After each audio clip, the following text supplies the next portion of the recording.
Last year, a baby was removed from its family in Macy, Nebraska, and later placed in foster care in Council Bluffs, Iowa, where he died. The family says it's having a hard time getting answers as to how and why the child died. KTIV's Matt Hoffman spoke with the baby's great-grandmother, who says the last time she saw the baby was when he was removed from his home and taken to foster care.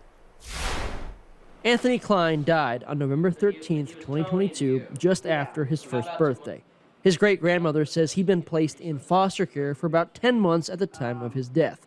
The Council Bluffs Police Department says both the cause and manner of Klein's death is, quote, undetermined. So, like I said, we don't got nothing in front of us to show what happened to Anthony. The family believes bureaucracy has played a role as the investigation enters its 6th month.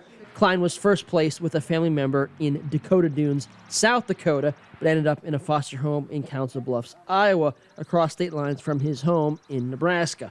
Police say the death certificate was just signed on May 5th after an autopsy from the Iowa State Medical Examiner. And they're taking forever to let us know what's going on. We got every right to know what's going on with that little guy. Klein is now buried in this cemetery near Macy. The family says they are worried about the circumstances surrounding his death, but mostly they just want an answer. A Council Bluffs police spokesperson says there's no timeline for wrapping up the death investigation, but the death was suspicious enough for police to take note. For now, Klein's family just has to wait. In Macy, Nebraska, Matt Hoffman, KTIV News 4. Griffin says Children and Family Services said they placed the baby in Council Bluffs because the foster parent is half Native American.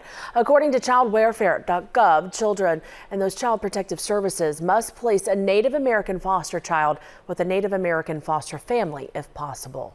An early